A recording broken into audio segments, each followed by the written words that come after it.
You're in the mix. SKM presents Strictly for the Music Podcast. You are now live with the #1 podcast for all upcoming artists worldwide. It's the real deal. Strictly for the Music Podcast, a platform for all upcoming artists of all genres. Ladies and gentlemen, tonight we got a special guest in the building. He's an abstract hip-hop artist, best known for his clever wordplay, vivid storytelling, and boundary-pushing concept. Ladies and gentlemen, with no further ado, my special guest, Aeromos Dax. Yeah? There we go. There we go, Yeah. man. All right, man. I just want to say thank you for coming on the podcast, man. Thank you for man. Well, my apologies for being late. First of all, second of all, I had a little trials and tribulations I was going through, man. But man, I'm here right now, and I want to just ask you first and foremost, man. Describe your music from the beginning. How did you get in this industry, and what pushed you to get where you're at right now? It all started in night school when I had a rap battle against this guy named Justin. And I remember, because I wrote my rhyme, it was like 9 o'clock at night, and it was garbage. It was terrible. And I know it's terrible because because my inspiration for half the rhymes came from a Beck song. And you know that's not a good start for a rapper when you start with Beck. So after that, I gave up for a while. And then in ninth grade, got bored. So I'm like, I'm going to do this and let's see what happens. And then as it goes along, someone notices what I've been doing. It's like, oh, hey, what you doing? Writing this rap verse. Like, yeah? Spit it for me one time. And I spit it. And it's like, okay, I see what you're doing.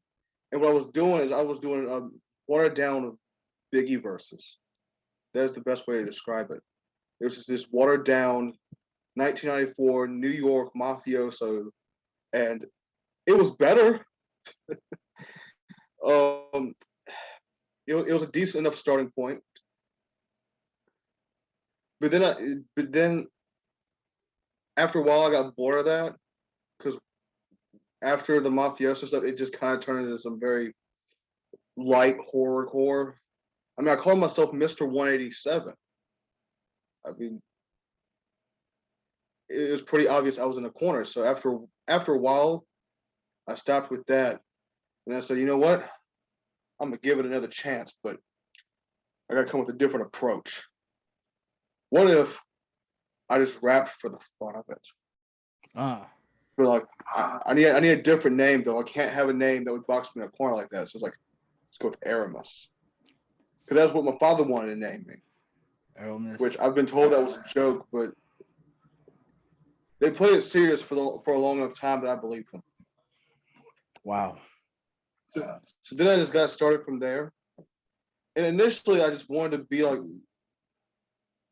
I wanted to stay with the boom bap lane. I wanted to do what was old school, because despite being from the South, where everyone and their mother would play Gucci Mane, Lil Wayne, Migos, just a whole lot of Atlanta rap, and maybe some Memphis and Houston material as well.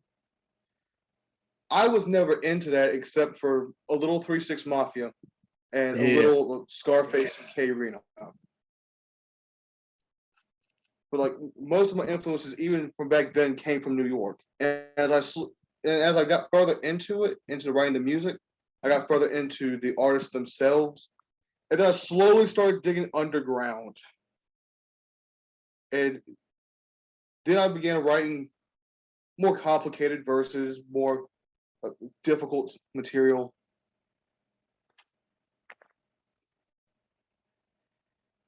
And then what really came about is when, over time I just evolved from doing the New York thing. I evolved from being someone who would describe himself as a bit of a disciple of the 36 Chambers and like the Wu-Tang thing, to someone who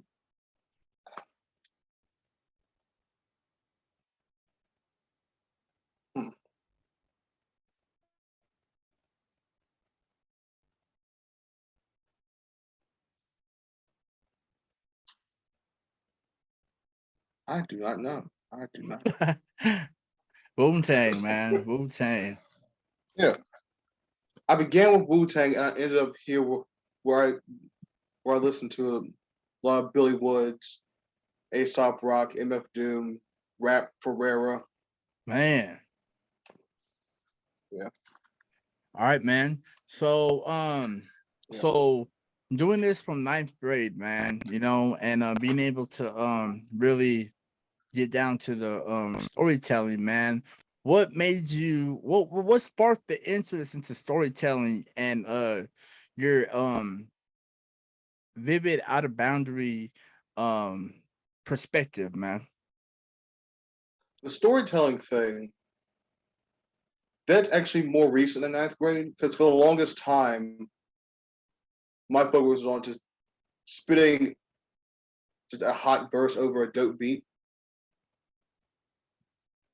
After a while, when I was making Is This It, the EP I released earlier this year, I realized I had to stop rapping about myself because everything I was writing was depressing and I got tired of writing about that. So I had to go outside myself to find, to figure out novel characters and throw them in certain scenarios just to keep it interesting for me after a while. Dope, man. All right, man. So let me ask you this. Early childhood, man, what was it like growing up, man?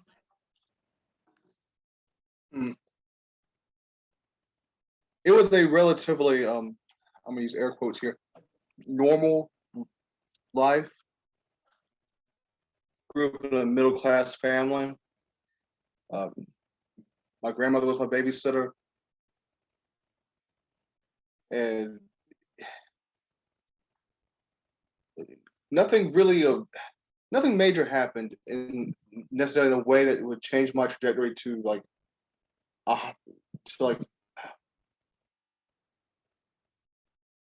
we never got above like a being middle class. There nothing terrible would happen where we would go below that.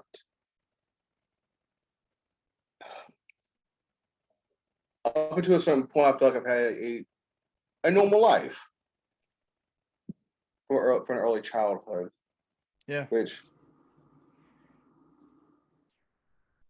So let me ask you this, man. I mean, so when you were growing up, man, what was one of the first albums or songs you heard that probably gave you an idea of getting into rap or where you're at right now, man? I wouldn't get into listening to albums until I started rapping. But like the biggest thing became to rap for me in an early childhood was I was getting this MP3 player and it had like 5 or 6 rap songs on it, and one of it was Eminem's "Lose Yourself." Man. And I would learn how to rap that on there because I figured from an early age I was drawn to more rap music, but I wasn't in an environment where I could explore rap music. Like, okay, unlike a lot of people my age, I had to go home and fight my parents about, oh hey, I want to listen to this, but you can't because of the language. And then I had to go to the school and like, oh man, this is whack. Why are you listening to this? And furthermore, why are you playing out where other people can hear it? Because I want to. Y'all have earbuds, y'all can deal with it.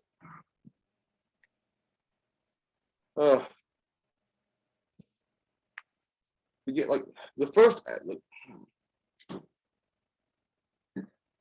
I think another big moment when it came to like what music was when MF Doom clicked for me.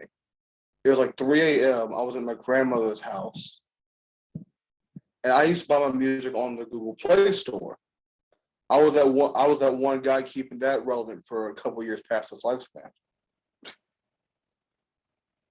And I bought the King Deidre record off there, and like the first song, Phasers, like Doom was going off on that track. It was like, and eventually I fell in my chair listening to it. Man, the only time that would happen. Yeah, you know something's great when you just kind of eventually fall out the chair. right. MF Doom, man. All right, man. So what separates you from other artists right now, man? One thing I hear a lot of people talk about is they're on a new wave. I don't talk about it. I show people what that new wave looks like. Okay. I can dig it. Yeah. I hear a lot of people talking about like they're on this new wave and like they're still rapping over the same kind of trap beats that everyone's been rapping about for the past decade. Yeah. And like I hear a lot of people talking about how they're better than the trap music people because hip hop didn't go out in 1994 for a lot of them. There's no problem with that. It's just like to me, I built everything. You got to elevate your game, man. Yeah, I did have to elevate the game. Like I took like my foundation is early 2000s indie rap. Oh. Be more specific, like, yes. Okay. Specifically Def Jux with like LP, Cannibal Ox, Aesop Rock. And I just kind of built off that. Like, I still try to keep things. Like, I don't mind going to more industrial areas, but also like to mellow stuff out a little bit. I don't mind doing like the drumless thing, but I feel like there needs to be more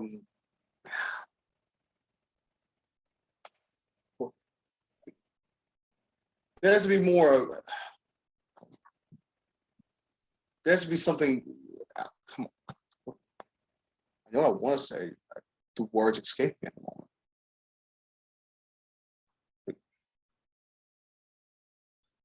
There has to be more texture there. Oh, okay. Yeah. Yeah. All right. Definitely, man. All right, man. So let's get down to the nitty gritty, man. How did you start recording? Yes. Are you a self-producer? Do you produce your own thing, or what's going on in that process, man? In the beginning, I self-produced everything because from like starting from like 10th grade, I saved money up for a laptop, like the producer version of FL Studios, recording microphone, even bought CDs, cases, hand drew the album covers, did it all. And that's how I started. Like I started producing my own beats and then recording them all through FL Studios, not knowing anything about what I was doing whatsoever. And in like 12th grade, I pushed out my first CD. The only CD that I count because the same time I tried to do that after I graduated from high school, no one bought it. Wow. All right, man. So, what apps do you use right now? Huh?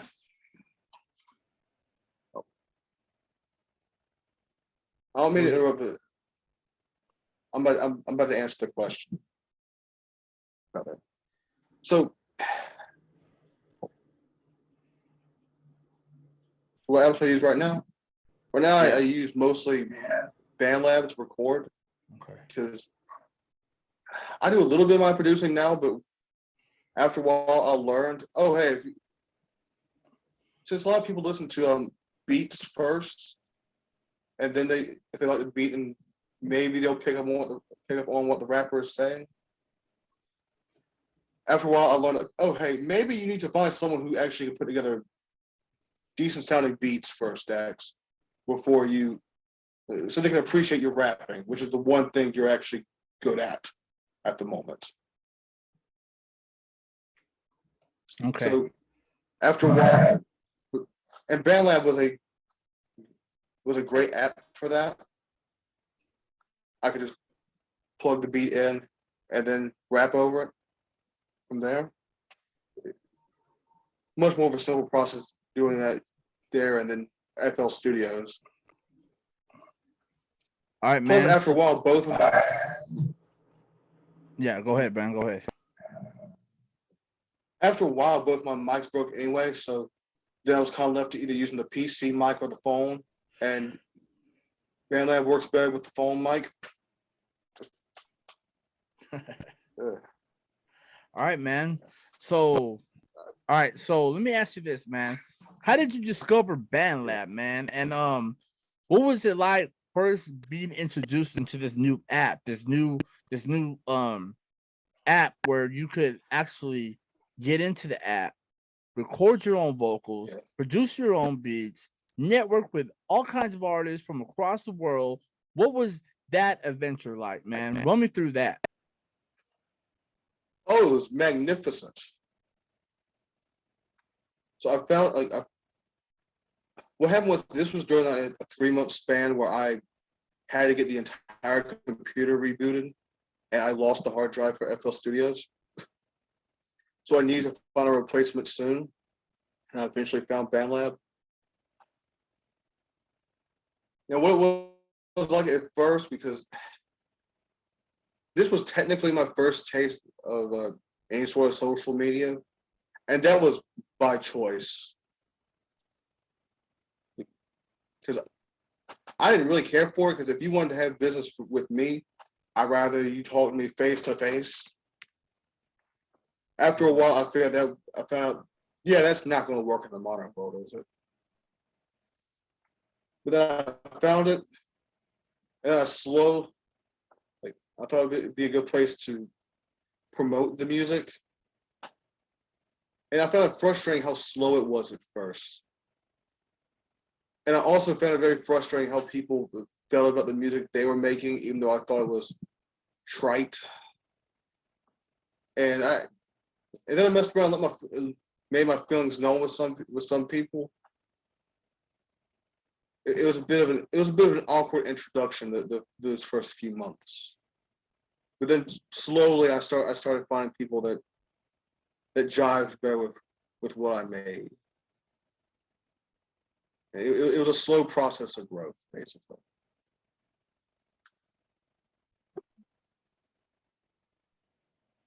Man, all right. So let's go back to Bandlab when you first dropped a song, man. What was the title of it? And run us by about how you came up with the concept of writing this song and producing it, man. Oh Lord.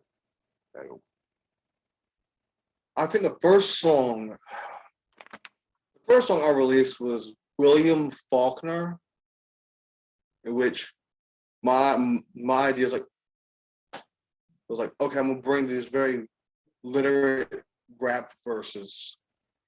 Like, they didn't really have any grand rhyme or reason for why these. There was no grand central idea around these verses. That's something I would learn later. That, oh hey, if you're going to do the abstract rap thing, you're going to need a central idea to give structure to the abstractions. But yeah, no, what it was like three decently well written verses, just put over a beat that I made using the looper, like the loops. Oh, okay. All right, yeah, man. That's exactly how I started, man. Was I stumbled across Bandlab, not knowing what Bandlab was, man, and yeah, the loops, man, the loops on Bandlab, man. I kind of put me where I'm at right now, man. I elevated my game. But I want to ask you this, man. What song inspired you the most in your catalog?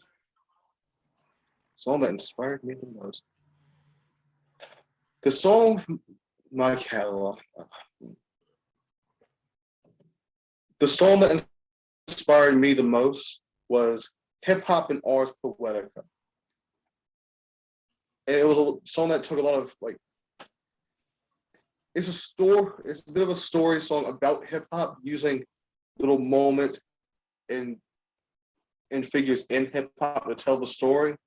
Now, admittedly, I took a few creative liberties.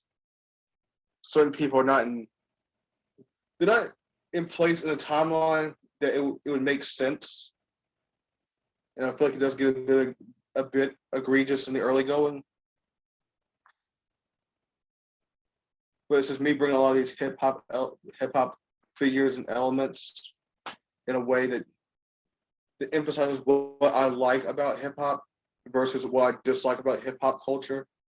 It was the first thing I made where it's like, yes, this is good. Let's do more of this. Yeah.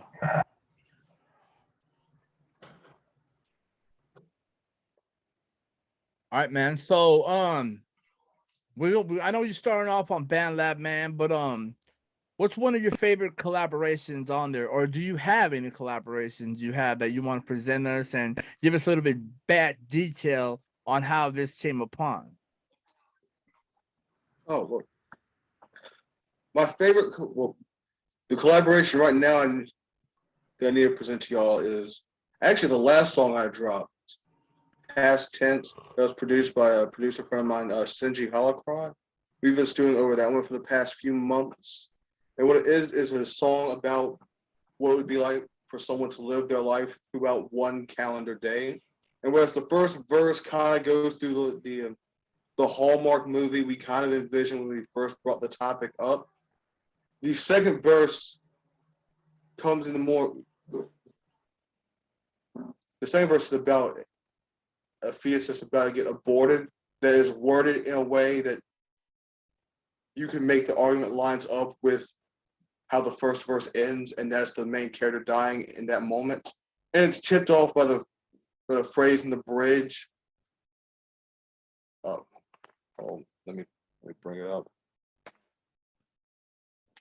I really need to start memorizing the stuff.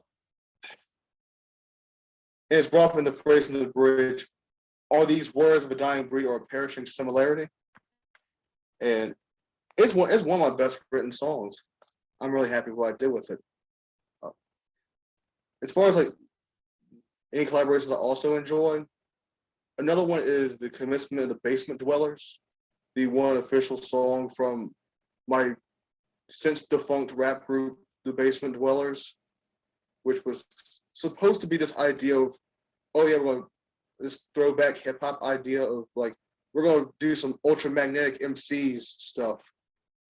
It never came to fruition, and it gave birth to one of the worst rappers ever in Mike Hill, and I hate it. Wow. But yeah, the song itself, I like it because it didn't, even though my original idea for it didn't quite go all the way through. It's this nice little jazz rap piece that features me, Mike Hill, who actually does pretty good compared to his usual stuff. This kid named Garmatic that Michael invited to the group, and then Mr. Pancake Man, because I needed a ringer. Man. And Pancake Man came through with the goods. Yeah, I best believe it, bro. All right, man. So, do you have a YouTube channel, and is there any music videos on your channel that people can go watch right now? I do have a YouTube channel, actually. It's, Aeromos Dax. The only thing that's on there is really early FL Studios material. Okay. Which you can, hold on 1 second. Are you taking the garbage out? Oi, I'm in the middle of an interview. Right.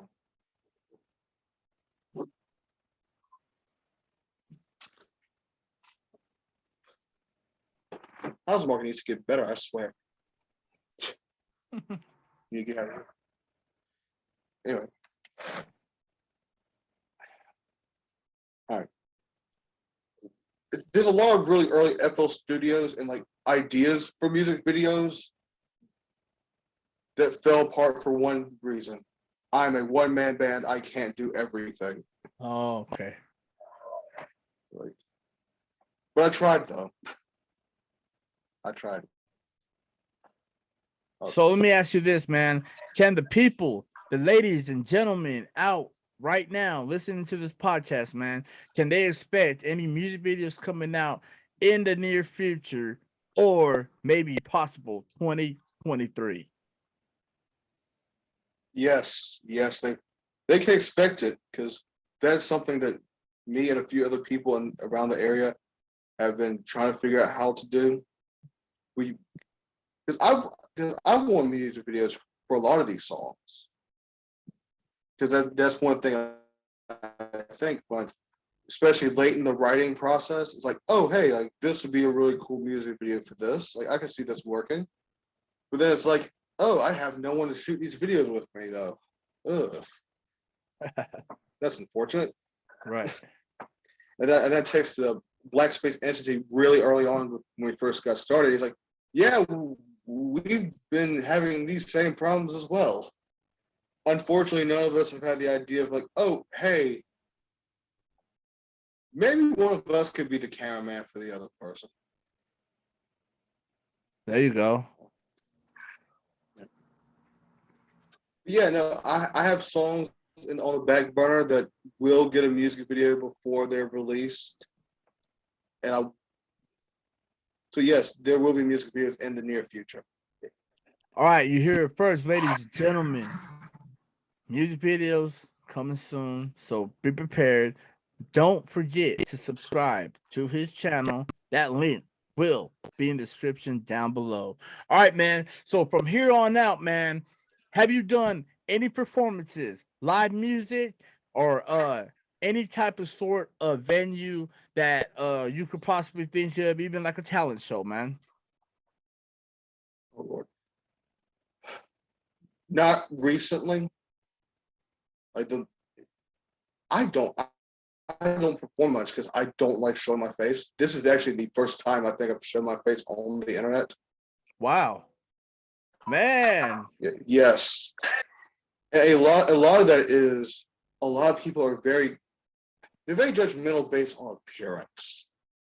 So I need to think of a way to obtrude my appearance as much as possible.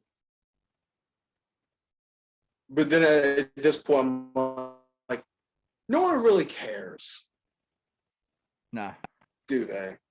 nah. No. Hey, as That's long the as same conclusion. right. As long as the music's good, man, and you got them keep on vibing every section of the song, man, you're gonna be good, bro. Yeah. All right, man. So let me ask you Yeah. this: are you interested in doing lives like Instagram Live, YouTube Live, Facebook Live, any live stream platform? Have you ever thought about the idea of maybe showing snippets of your music, getting to know your fans, getting to know the people around you, and tell them a little bit about you and what you got going on? Oh, I thought about doing lives before. It's just, I mean, for one time, I work a full-time job as well as do the music thing. So doing like the occasional live stream hasn't really been the cards. Uh, Now, showing snippets of music, I do occasionally show snippets of music on my Instagram, but those don't really do well. Why would you say I that? got, why would I say that? Because I would drop one, and then I look back like a day later. Oh, this has like 20 views, and like only like 3 people like this. Hey, Huh? let me ask you this, That bro. In your videos, are you putting in hashtags? Are you um Oh putting them yes, in categories? Are you yes, okay? Okay, all right. Yeah, man. So that plays a lot into yes. Instagram. So, all right, man. Let me ask you this, man. Future I have. collaborations, favorite collaboration. If you have, if all right, no. Let me slow down real quick, man.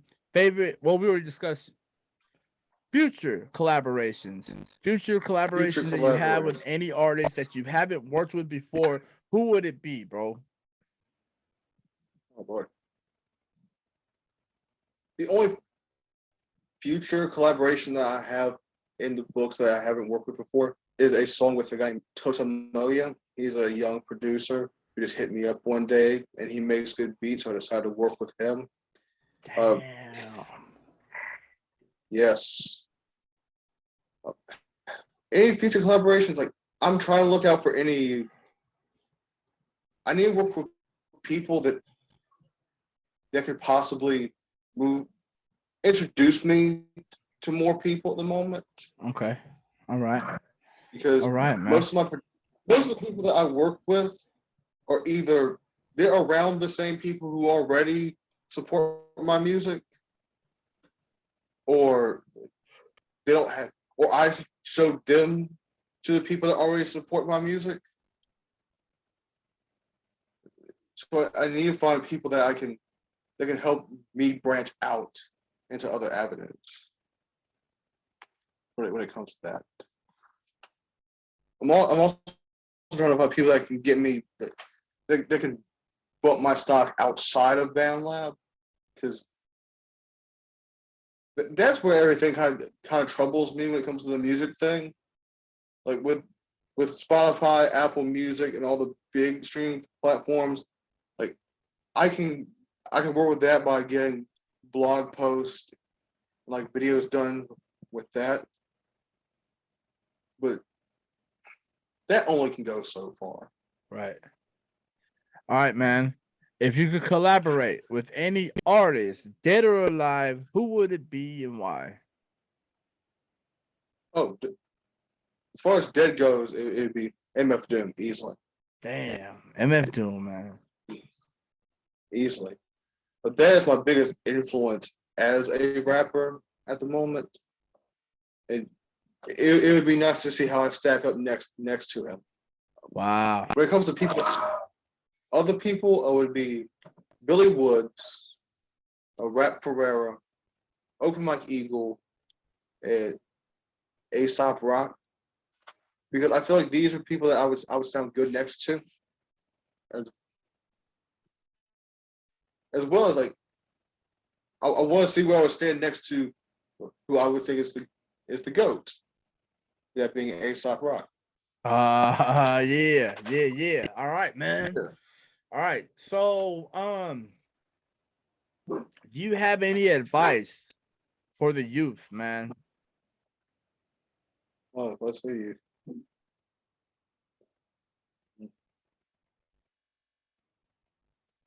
And not off the top of my head, no. All right, man. All right. So, who's your music targeted towards, man?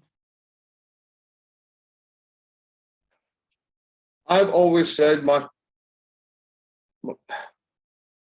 don't have a specific demographic. Okay. Like the way I make my music for everyone to listen to. Like I try to make it so that no matter like my music can get anywhere. You can play my music in churches, in public schools, private schools, grocery outlets, malls, wherever. Anyone can listen to my music with the knowledge that not everyone is going to enjoy the music. Okay. I feel like one thing about abstract hip hop as a whole is a lot of people would like it if more people were around it. Okay. And I try to make music that people can be around. Dope, man. Dope. All right, man.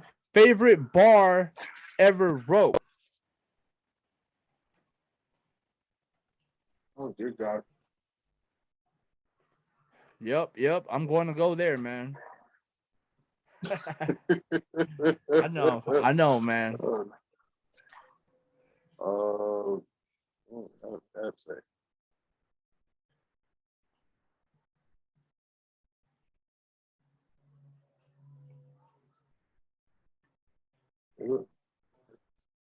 Oh, good Lord. Actually, Let's go. this could change as far as like this could change tomorrow after having more time to think about it. But probably my favorite bar I wrote right now. It isn't my most clever. This isn't some quadruple entendre thing, but I had this rap battle against my kill because he was talking out of line, and I was trying my best to get away from him. So we had a rap battle. And it's like in the beginning he was talking about, oh, you co-sign me the way as the was the contract, and I had my first verse, the rebuttal of like, well, this is what I've done for you thus far. Like we had the collab tape. I appeared on all your albums. I produced music for you. And then in the third verse, I bring it all back when it says, and the bottom line is the best verses you ever wrote. I gave it inspiration for them too. Like it's not a complex bar, but I feel like that bar, probably one of my more harder hitting bars.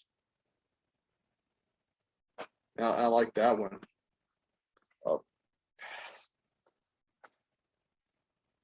That being said, if that being said, give me any more time to think on it, I probably would have a better answer. All right, man. That's dope, man. All right. So could the audience expect you to go a different route than the abstract hip hop? Like could they see a different kind of style you coming through and different flavor maybe in the future?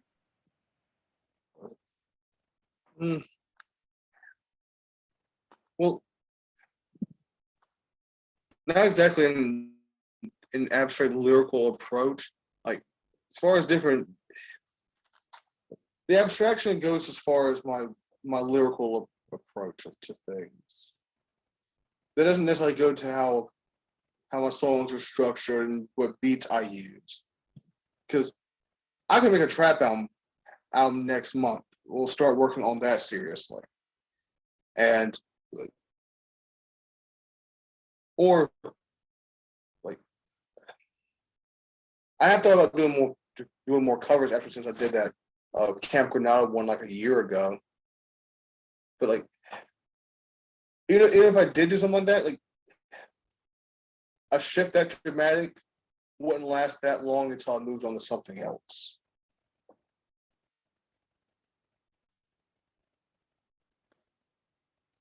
All right, man.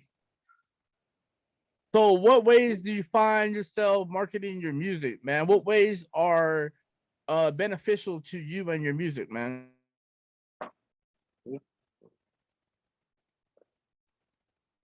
One thing that has benefited me was rhyme scheme videos. I have a couple on this channel called Ocean Waves that got me some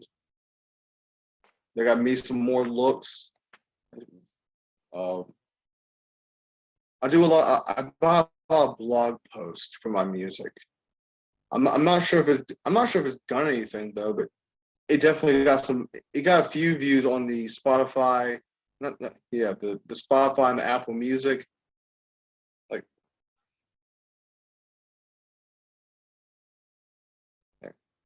those are the ones that I feel like, as far as marketing goes, that's what's helped me the most so far.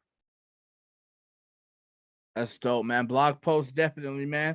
And don't forget your Instagram, and don't be forgetting about Facebook groups to be promoting your music, man, because people around the world want to hear this, man. So, yeah, especially Bandlab. The communities in Bandlab, man, they show a lot of love, man. If you don't know, man, go to Bandlab, go to the community, strictly for the music, post your music. I'm going to go look through it. I always do. So, yeah, man, definitely want to spread a light to that, too. But other than that, man, what are the goals in 2022? What do you have planned? I know we got a couple months in 2022. What are you trying to accomplish this year, man? The goal for 2022 at this point, well, I got like I said, I have a gang of singles down the pipeline, and the idea is to find new ways to market my music outside of Bandlab. Because Bandlab, that's the place where my music starts at. That's going to do just fine regardless. What I'm working on for the rest of this year, musically speaking, is how to grow my resume outside of here. How to grow my cachet outside of Bandlab. So I love it, man.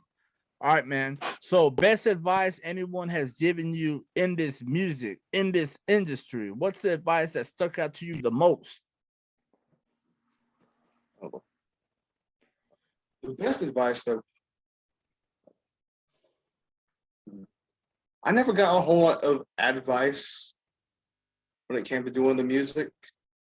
I kind of figured out a lot of it out the hard way about why this doesn't work exactly. A lot of what because of my left of the dial approach to the music,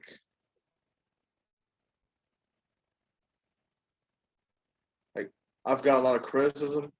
And one thing I've learned is you can either use that criticism and build off that, or you can double down with what you're doing. And both ways are both ways work. All right, man. All right, man. So let me ask you this. Since you ain't got no advice that really stuck out to you, let me ask you this. What advice for any local artists in your area coming up trying to do the same thing as you, what would you tell them and why? If they're trying to do the exact thing I was doing, very simple. Dear God, don't do the freaking CD.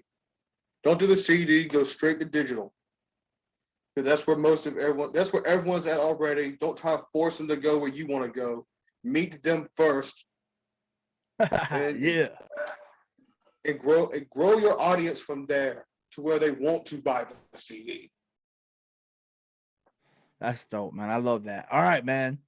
So let me ask you this, man. Where are you going to take your music from here? What can the people expect? What can your fans expect from here on out, man? Lead us into 2023, man.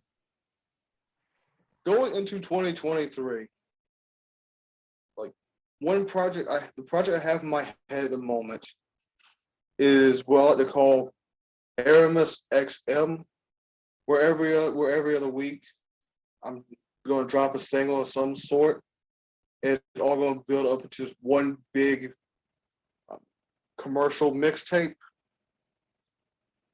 And what I'm hoping that does is because of how spread out it is, a lot of people notice these tracks, and I can just I can have a large net gain overall when it comes to these things, as well as push out videos and do more than just the blog post and stuff. And hopefully I can have a large enough audience that I can take it to a live venue somewhere. Yeah. Where I can see them face to face, and then I can build that connection between me and fans. And maybe it'll be more than just a fan and artist connection. Maybe it'll be someone there that I can find more of a business venture with as well. And we can grow from there. I love it, bro. All right, man. So the fans right now, the audience, tell them, what's the single you're pushing out? What's the song that they gotta hear, man? And where can they find it? They have to hear Past Tense, and it's everywhere. It's on Bandlab, SoundCloud, Spotify, Apple Music, Amazon Music, Deezer, Tidal, Napster. It's on YouTube. Wherever you listen to your music, it is there. It is produced by the magnificent Shinji Holocron, super underrated producer, underrated songwriter. Check out him and a Fantastic Android. That's his band. And if you have to hear any Aeromos single, that has to be the one. It's a magnificent concept, well written, well produced. Give it a listen. You owe it to yourself. Yeah, I love it. All right, man. So special shout out you want to give, man. Well, let's see. I want to shout out the aforementioned Shinji Holocron. Man, he wasn't the first person I collaborated with, but he's the one that's been around the most. He might have been day one, but he's been around for day 1001. Want to shout out the underrated Jeremy Hurt, another magnificent producer. I want to shout out Black Space Entity. He's another local rapper from here in Bainbridge, Georgia. He deserves more love. Want to shout out Sir Lore. Want to thank him for having me on his mixtape he just dropped. The audience streamed that as well. I want to shout out Mike Hill because even though he is a terrible rapper, he was the first music critic that would actually listen to my stuff and then review it. He was the first one to lend an ear and give me space on his platform, so I gotta respect him for that.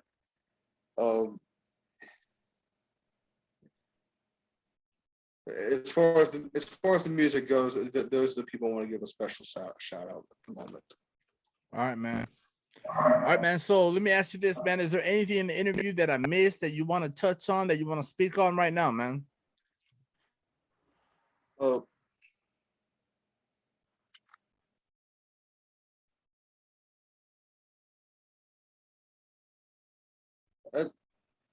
Not really.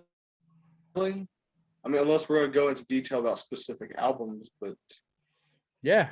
All right, man. The floor is yours, man. Talk about everything you got in store. Let the people know. Well, I don't really have an album in store at the moment. The only thing I might have is I'm going to probably release the complete version of Jean Deux to Spotify and Apple Music. And what that does is that adds the 2 new songs on there that was on the SoundCloud release. And the only reason they weren't on the Spotify and Apple Music release to begin with is because I didn't know if I was going to have those clear or not. Because for one of them, I took an entire Small Mechanical Thoughts track and did the epilogue with it. But yeah, no, what it's going to do, I'm going to add those 2 songs, and that's going to give the epilogue and the bonus credit scene at the end to flesh out the story of the whole record. If you haven't heard the Jean Deux, Descendant of Particle Man, it's a storytelling record that follows Jean Deux, his best friend, a protagonist which I have no name for, and they go through this small little story that's connected track to track. And I do plan on expanding it, not necessarily with a direct sequel, and if you listen to it, you know why I can't have a direct sequel to it. But I'll switch perspective to a different character and go from there.